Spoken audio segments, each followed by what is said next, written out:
پوچھ لو بنی اسرائیل سے کہ کس قدر دی تھی ہم نے ان کو کھلی کھلی نشانیاں، اور جو کوئی بدل دے اللہ کی نعمت کو اس کے بعد کہ آ چکی ہو اس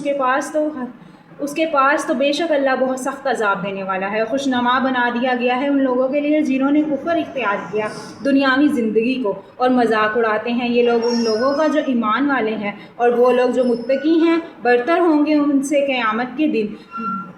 تو اللہ رزق دیتا ہے جسے چاہتا ہے بے حساب۔ تھے سب انسان ایک ہی امت، پھر ان میں اختلافات ہو گئے تو بھیجے اللہ نے انبیاء بشارت دینے والے اور خبردار کرنے والے، اور نازل کی ان کے ساتھ اپنی کتاب مبنی برحق تاکہ فیصلہ کرے وہ لوگوں کے درمیان۔ ان باتوں کا اختلاف کرتے ہیں وہ جن میں، اور نہیں اختلاف کیا کتاب میں مگر ان لوگوں نے جنہوں دی گئی تھی اس کے بعد کہ آ چکے تھے ان کے پاس واضح احکام، محض آپس کی ضد کی بنا پر پھر ہدایت دی اللہ نے ان لوگوں کو جو ایمان لائے محمد پر ان باتوں میں جن میں اختلاف کیا کرتے تھے پہلے لوگ حق کی اپنے حکم سے، اور اللہ ہی ہدایت دیتا ہے جسے چاہتا ہے سیدھے رستے کی۔ پھر کیا سمجھ رکھا ہے تم نے اے مسلمانوں کے داخل ہو جاؤ گے تم جنت میں، جبکہ ابھی نہیں پیش آئے تم کو حوال ان لوگوں کے جو گزر چکے ہیں تم سے پہلے، پہنچی ان کو تنگدستی مصیبت اور وہ ڈول گئے حتیٰ کہ پکار اٹھا رسول اور وہ لوگ جو ایمان لائے تھے اس کے ساتھ کب آئے گی مدد اللہ کی؟ جواب آیا سن لو،